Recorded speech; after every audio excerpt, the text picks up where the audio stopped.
अस्सलाम वालेकुम दोस्तों, उम्मीद करता हूँ खैर आफियत से होंगे और प्रॉफिट के अंदर ट्रेडिंग कर रहे होंगे। मुझे ज़रा आज टाइम मिला तो मैं कहा अपने एनालिसिस कर लूँ। थोड़े से नेक्स्ट वीक के लिए अपने जो एनालिसिस है फंडामेंटल्स भी कुछ देख लूँ, कुछ टेक्निकल्स भी देख लूँ। तो एनालिसिस करने के लिए बैठा हूँ तो सोचा आप लोगों को भी एनालिसिस की अपडेट जो है वो दे दूँ, साथ-साथ जब अपने एनालिसिस करूँ तो आपको भी दिखा दूँ कि मैं अब टेक्निकल या फंडामेंटल्स की सूरत हाल क्या देख रहा हूँ। वैसे खबरें आती रहती हैं फंडामेंटल्स की बीच में, जैसे मेजर इवेंट्स हैं। लास्ट मैंने आपको वीक अपडेट की है और मैं कोशिश कर रहा हूँ कि वीकली जो अपडेट है वो खुद जो है वो अपने इन गुनहगार हाथों से रिकॉर्ड करूँ और खुद बोल के आपको समझाऊँ, कोशिश करूँ फंडामेंटल्स के ऊपर भी, टेक्निकल्स के ऊपर भी। ओवरऑल मैंने जो अपडेट्स दी हैं, कोशिश है कि उन अपडेट्स को मैं जारी रखूँ। अच्छा बच्चों, अभी मैं क्योंकि एनालिसिस कर रहा था और बड़ी एक सिचुएशन इस तरह की बनी हुई है, बैंक हॉलीडेज़ हैं, ईस्टर हॉलीडेज़ हैं और उस वजह से काफ़ी बैंक्स बंद हैं और मैंने जैसे लास्ट कुछ हफ्तों में आपको बताया था लास्ट वीक भी को कि इस बैंक हॉलीडे की वजह से जो डॉलर है, क्योंकि डॉलर का पेयर ओपन होगा और डॉलर के लिए खासी अच्छी स्पाइक आ सकती है और अच्छा रवैया हो सकता है। ओवरऑल डॉलर के हालात बुरे हैं, लेकिन क्योंकि बैंक हॉलीडेज हैं तो मार्केट डॉलर के हक में जा सकती है और ऐसा हुआ भी एनएफपी के अंदर। हमने डॉलर के हक में एक मूव देखा भी, बहुत बड़ा मूव तो नहीं लेकिन एक अच्छा मूव हमने डॉलर के हक में भी देखा। अच्छा, मेरा टेक्निकल एनालिसिस तो मैं इसके अंदर आपको दे दूँगा मेजर पेयर्स की या डीएक्सवाई, यूरो यूएसडी, गोल्ड की, ताकि आपको आइडिया हो जाए और आपको एक समझ आ जाए कि बेसिकली मार्केट में क्या होने वाला है। क्योंकि मैं इस हफ्ते सिर्फ एनालिसिस पे नहीं, डिफरेंट एजुकेशनल वीडियोज़ भी डालने लगा हूँ और पिछले कुछ हफ्तों से मैंने आपको यूट्यूब में एंगेज रखा हुआ है। मैं आपको एक्टिव करने की कोशिश कर रहा हूँ ताकि आपको अपडेट्स देता रहूँ और साथ-साथ मैं एजुकेशनल वीडियोज़ को भी कंटिन्यू कर रहा हूँ। अब नेक्स्ट इस वीक के अंदर मैं एजुकेशनल वीडियोज़ भी डालूँगा और एनालिसिस भी जो वीडियो है जो आप देख रहे हो, ये हर वीक जो है वो आएगी। इस वीक भी आई है, नेक्स्ट भी आएगी और अगर मिड ऑफ द वीक कहीं ज़रूरत पड़ी तो लाज़मी वीडियो आया करेगी, क्योंकि मैं फ्री हो गया हूँ। अपने कई काफ़ी प्रोजेक्ट्स थे उनसे फ्री होके ना, अब यही काम है। फंडामेंटल हालात देखे जाएँ तो मंडे को छुट्टी है जी, बैंक हॉलिडे है जी, काफ़ी आप देख लें न्यूज़ीलैंड, ऑस्ट्रेलियन डॉलर मार्केट बंद, बैंक बंद, सीएचएफ उसके बाद जनाब जीबीपी, यूरो, अब तकरीबन French bank holiday, German, Italian, तकरीबन ये जो है बड़े-बड़ी इकोनॉमीज़ जो हैं वो बंद होंगी। जर्मनी जो है वो ग़ालिबन बड़ी इकोनॉमी है यूरोप की, वो बंद होगी, बैंक बंद होगा। और 10 तारीख को कोई ख़ास फंडामेंटल नहीं है, कोई अपडेट नहीं है, मार्केट स्लो रहेगी। डॉलर के हक़ के अंदर शायद इस मार्केट में बंद होने की वज़ह से कुछ बेहतरी हो और वरना ख़ासा मूव नज़र नहीं आता। उसके बाद जनाब 11 को एफएमसी मेंबर विलियम स्पीक्स है। इससे जैसे लास्ट टाइम भी एक फेड कमेटी के मेंबर ने कहा था कि इंटरेस्ट रेट 5% बढ़ाना पड़ेगा ताकि कंट्रोल किया जा सके। तो एक मीडियम इम्पैक्ट की न्यूज़ है और 11 को भी कोई हमें बड़ी छोटी-छोटी न्यूज़ेज़ हैं जो कि इतना बड़ा मेजर इम्पैक्ट क्रिएट नहीं करेंगी। 12 को जो है वो सीपीआई है और सीपीआई मुझे ऐसा लग रहा है कि डॉलर के हक में नहीं आने वाली। सीपीआई जो है वो डॉलर के यानी 12 तारीख से असल मूवमेंट जो है मार्केट के फंडामेंटली आना शुरू हो जाएँगी। सीपीआई के अंदर जो डाटा आ रहा है, फिलहाल जो रिपोर्ट आ रही है, इस डाटा के अकॉर्डिंग तो डॉलर को 12 तारीख को 5 बज के 30 मिनट पे बीरिश जाना चाहिए। लेकिन हम थोड़ी टेक्निकल्स के ऊपर भी बात करते हैं। टेक्निकल्स के लिए सबसे पहले मैं डॉलर का पेयर ओपन कर लेता हूँ, डीएक्सवाई का पेयर ओपन कर लेता हूँ। डीएक्सवाई के अंदर नीचे हमने एक डिमांड लेवल जहाँ पे एक स्ट्रॉन्ग वॉल्यूम और प्लस गैप भी अवेलेबल था, हमने मार्क करके रखा हुआ है ऑलरेडी। हमारे एनालिसिस के अकॉर्डिंग ये था कि मार्केट अगर टर्न बैक करती भी है तो हमारे पास जो लेवल मौजूद है, इस लेवल से जो है वो मार्केट बाउंस बैक कर सकती है और इस लेवल से मार्केट जो है वो थोड़ा-सा नीचे आ सकती है। अभी जो हमारे पास एनालिसिस आ रहे हैं, मुझे ऐसा फ़ील होता है कि कुछ इस तरह की अपडेट मार्केट जो है वो दे सकती है।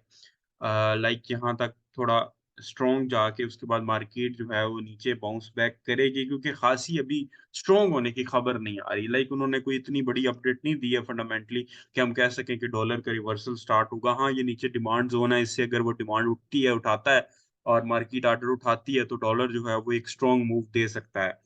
शॉर्टर टाइम फ्रेम्स के अंदर देखें, छोटे टाइम फ्रेम्स के अंदर देखें तो अ, ऐसा फ़ील होता है कि डॉलर थोड़ा-सा जो नेक्स्ट एज मिलेगा बैंक हॉलिडे की वजह से कि थोड़ा-सा बाय जाना है और ये H1 का जो चैनल है, ये हमारे लिए बड़ी अच्छी खबर लेके आ सकता है। अगर ये अपवर्ड ब्रेक होता है, तो डॉलर H4 के एनालिसिस के अकॉर्डिंग थोड़ा-सा पंप अप करेगा, थोड़ा-सा बाय जाएगा 103 तक और अगर ये चैनल बॉटम नीचे ब्रेकआउट कर जाता है तो डॉलर जो है वो हमारा जो नीचे टारगेट है डिमांड जोन का वहां तक जाने के, यानी कि अगर ये वाला हमारा चैनल H1 का नीचे की तरफ ब्रेकआउट करता है, अभी फंडामेंटल्स नहीं है 10-11 तारीख को, यानी 2 दिन कोई इतनी बड़ी खबरें नहीं है फॉरेक्स फैक्ट्री पे, 12 को मेजर न्यूज है, बड़ी मूवमेंट्स हैं।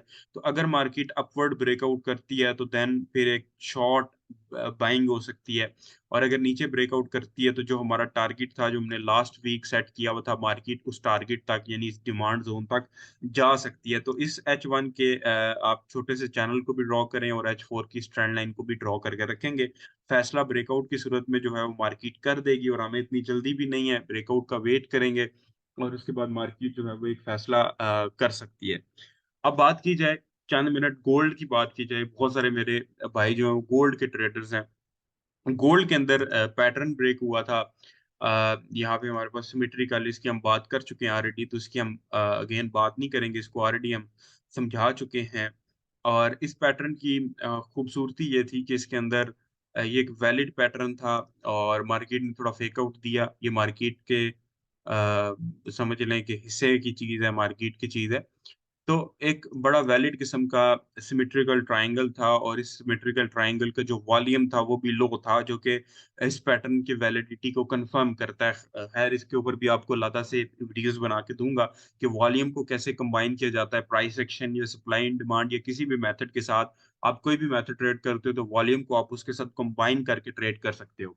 जैसे कि मैंने आपको बताया कि डॉलर थोड़ी सी ऊंची उड़ान उड़ान भर सकता है, और उस वजह से जब भी मार्केट गोल्ड की ओपन होती है तो गोल्ड मुझे इन लेवल्स का रीटेस्ट करते हुए नजर आ रहा है। इन ये जो नीचे वाले ट्रेंड लाइन के लेवल्स हैं, इन लेवल्स का जो है वो गोल्ड करता हुआ आ रहा है, रीटेस्ट करता हुआ नजर आ रहा है। यानी कि लेवल ये वाला गोल्ड के लिए इंपॉर्टेंट रहेगा। यानी जो गोल्ड आपको बीरिश आता हुआ नजर आ रहा था, वो ऐसा फील हो रहा है कि ये हायर लो बना रहा है, कोई रिवर्सल नहीं बना रहा, बल्कि मार्केट जो है वो हायर लो बना रही है। इस लेवल तक जो है मार्केट गिर के फिर वापस जो है वो बाउंस बैक क्या कर सकती है, बुलिश बाउंस बैक कर सकती है। तो ऐसा फील होता है कि अगर गोल्ड गिरता भी है तो हमें नजर आ रहा है फिलहाल की अपडेट्स तक कि गोल्ड जो है 1990 या 1980 की रेंज तक गिर सकता है और उसके बाद वापस बाउंस बैक करना स्टार्ट कर सकता है।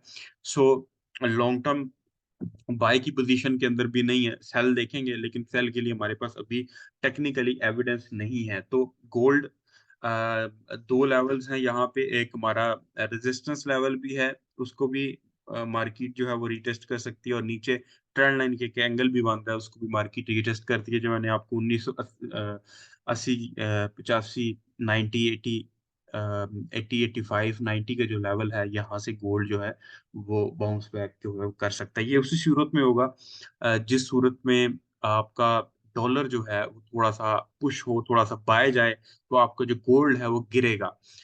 और जो 12 तारीख की न्यूज़ है वो भी बड़ा इंपॉर्टेंट इम्पैक्ट क्रिएट करेगी, और अगर वो न्यूज़ इम्पैक्ट करती है तो मैंने जो आपको एनालिसिस दिए है कि गोल्ड थोड़ा नीचे आगे बाउंस बैक बुलिश मूव देगा, और हमें थोड़ा सा इसका वेट करना चाहिए गोल्ड के बड़े मूव के लिए, क्योंकि हम बीरिश के अंदर भी बैठेंगे और मे भी मार्केट जो है वो गैप के साथ भी ओपन हो सकती है। और कल अगेन फिर छुट्टियां हैं बड़े बड़े बैंक्स की, तो ये भी हर्डल क्रिएट कर सकता है। तो ये लेवल मार्क करके रखिएगा और गोल्ड को भी देखें। और अगर अच्छी एंट्री मिलती है तो प्रॉपर एसएल और प्रॉपर टीपीस के साथ जो आपको पढ़ाई हुई है, फार्मूला एक्स को इस्तेमाल करते हुए, दीगर चीजों को इस्तेमाल करते हुए आप देख लीजिएगा। और मुझे लगता है कि अगर गोल्ड रीटेस्ट करता भी है तो बाउंस बैक करके वो ज्यादा बाय नहीं जाएगा, वो जाता भी है तो 2040 या 50 तक की रेंज तक जा सकता है। फंडामेंटल्स कोई अपडेट्स आती हैं तो मैं आपको दे दूंगा। अच्छा, ये मुझे कैसे लगता है, किस बेस पे लगता है कि गोल्ड अगर जाता भी है तो बड़ा मूव नहीं देगा? वो रीजन ये है, यूरो यूएसडी के अंदर, अब डिक्सी के अंदर भी, डीएक्सवाई के अंदर भी ना वो खासी बड़ी अपडेट नहीं। यहाँ एक फ्लैग मौजूद है, एक चैनल मौजूद है, चैनल कह सकते हैं, फ्लैग कह सकते हैं, क्योंकि फ्राइडे का है तो हम उसको पैटर्न्स के अंदर, फ्राइडे के अंदर कोई भी पैटर्न बने तो हम उसको वैलिड कंसीडर नहीं करते। तो वहां पे तो ट्रेंड कंटिन्यूशन पैटर्न बता रहा है, वो बता रहा है कि डॉलर मजीद नीचे आ सकता है, लेकिन बैंक हॉलीडेज की वजह से ऐसा मुमकिन नहीं होता नजर आ रहा। और फिर 12 तारीख की जो न्यूज है उसमें डॉलर नीचे आएगा, वो मुमकिन होता हुआ नजर आएगा। तो अगर डॉलर नीचे आता है तो हमें कुछ इस तरह की सिचुएशन यूरो यूएसडी के अंदर नजर आएगी आने वाले अपकमिंग वीक में कि यूरो यूएसडी पहले गिरेगा, फिर डॉलर गिरेगा तो यूरो यूएसडी बाय जाएगा। ठीक है? और नीचे जो वॉल्यूम है वो इस पैटर्न की इस रिवर्सल पैटर्न की वैलिडिटी को भी कंफर्म कर सकता है। ठीक है? इस पैटर्न की वैलिडिटी को कंफर्म कर सकता है। हाँ, थोड़ी-सी शक-ओ-शुबहात के अंदर हैं हम लोग और वो शक-ओ-शुबहात हमें इस लेवल के हैं क्योंकि ये level top of the chart नहीं बन रहा। ये जो पैटर्न है ये टॉप ऑफ द चार्ट नहीं बन रहा। यानी मार्केट ने ना एक पूरी खिचड़ी पकाई हुई है।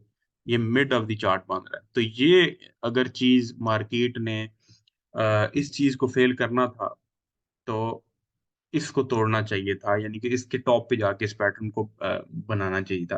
बट इसको स्टिल आप वैलिड गिनेंगे, मार्केट की जो करंट मूवमेंट है, उसके अकॉर्डिंग आप इस पैटर्न को वैलिड घूमेंगे वैलिड मानेंगे। मार्केट इसके अंदर घूम सकती है एट द मोमेंट कम से कम जो नेक्स्ट वीक है, इस इन ट्रेंड लाइन के अंदर जो है वो आपकी मार्केट जो है, वो घूम सकती है और पॉसिबिलिटी ये है कि मार्केट अगर डॉलर नीचे ब्रेक करता तो शायद आपका ये वाली जो रेजिस्टेंस है या ये वाली जो सप्लाई का लेवल है इसको भी ब्रेक कर जाए। तो एट द मोमेंट मुझे जो नज़र आ रहा है वो मैंने आपको बताया गोल्ड के एनालिसिस के अंदर भी फंडामेंटल्स की अपडेट्स कुछ खास नहीं है 2 दिन, तीसरे दिन है। डिक्सी का मैंने आपको चैनल बना के बताया उसको मार्क करके रखें H1 के अंदर उसको देखें, ठीक है? क्योंकि आप अगर डायरेक्ट प्रिडिक्ट कर देते हो तो मेरे तो एनालिसिस लास्ट टाइम मैंने ओपिनियन अपना दिया था कि डॉलर के जो न्यूज़ है वो नेगेटिव है बट डॉलर बाय जा सकता है क्या भी। ओपिनियन तो मैंने आपको दे दी है, लेकिन वो जो चीज़ें हैं, ड्राइंग है प्राइस एक्शन है या कोई भी आप पैटर्न या टेक्निकल एनालिसिस का मेथड यूज कर रहे हो वो आपने अप्लाई करके रखना है। वो एनालिसिस आपको वाजिया मार्केट के अपडेट्स देगा। गोल्ड की मैंने आपको बिल्कुल वाजिया बताई है। यूरो यूएसडी के अंदर पैटर्न बन तो रहा है, सीधी सी बात है, लेकिन वॉल्यूम भी डाउन है, कुछ गड़बड़ नजर आ रही है। लेकिन ये पैटर्न वैलिड इसलिए नजर नहीं आता क्योंकि ये टॉप ऑफ द चार्ट होना चाहिए और पीछे मार्केट के अंदर रेजिस्टेंस है। हाँ, मार्केट चंद दिन ओपन होती है तो ये शायद chart top of the chart हो जाए और ये जो है वो रेस्ट ऑफ हिस्ट्री हो जाए। सो अभी थोड़ा-सा वेट करें और डॉलर जो है वो को खासी न्यूज़ नहीं है स्ट्रॉन्ग होने की, फिलहाल वीक है। हाँ, आगे एफओएमसी की मीटिंग है, उसके अंदर अगर इंटरेस्ट रेट को बढ़ाया जाता है तो डॉलर स्ट्रॉन्ग हो सकता है। सो फिलहाल गोल्ड को आप थोड़ा वेट करें, डायरेक्ट सेलिंग भी ना करें, बैठना आप लोगों ने सेलिंग में ही है। 2050-40 से सेलिंग मिले, 2100 से सेलिंग मिले तो ज़्यादा बेहतर है कि सेल करें। तो अभी मैंने गोल्ड की आपको अपडेट दी है कि ये रीटेस्ट का स्ट्रक्चर है, डीएक्सवाई की अपडेट दी है कि ये चैनल का स्ट्रक्चर है और यूरो यूएसडी फिलहाल ये एक पैटर्न बना रहा है वॉल्यूम लो के साथ। बट पैटर्न को इसने ऑटोमेटिकली इनवैलिड इसलिए कर दिया क्योंकि ऊपर जो है वो एक रेजिस्टेंस है प्राइस एक्शन की जुबान के अंदर और मार्केट इसको मुझे ऐसा फील होता है कि इसको तोड़ देगी, इस रेजिस्टेंस को तोड़ देगी। यानी अ, जो यूरो यूएसडी पूरी मार्केट को प्रेडिक्ट कर रहा है वो ये प्रेडिक्ट कर रहा है कि डॉलर गिरेगा और मैं जो है वो बाय जाऊंगा। ठीक है? तो अभी और अगर ये बाय जाता है तो गोल्ड भी बाय जाएगा, यानी 2050 का हमारा टारगेट जो है वो हो सकता है, पॉसिबिलिटी है। बाय तो गया भाई जो बताया था, उसके बाद डाउन भी आया तो वो हायर लो बना, इतना डाउन नहीं आया, 2007 पे ही खड़ा है। मजीद बाउंस बैक करता तो वो शायद 230 2040 30 तक तो हो क्या है मेरी वीडियो के बाद, बट टारगेट 40-45 था। होप सो कि नेक्स्ट वीक वो पूरा करता है। अभी के लिए इतनी, इंशाल्लाह नेक्स्ट वीडियो के अंदर आपको मजीद अपडेट्स देंगे। जो चीजें बताई हैं इनको मार्क करके रखें और पूरे आप सिर्फ डी एक्स वाई को मार्क कर लेंगे ना, ये जो चीजें मैंने आपको बताई हैं H1 में H4 के अंदर, तो पूरे चार्ट के पूरी मार्केट के एनालिसिस हो जाएंगे। क्योंकि डी एक्स वाई के एनालिसिस करने का मतलब है अगर ये डी एक्स वाई नीचे गिरता है gold euro USD GBP USD वगैरह बाय जाएंगे, ये ऊपर आता है तो ये चीजें सेल जाएंगी। तो ये इसके एनालिसिस इसलिए बड़े इंपॉर्टेंट होते हैं।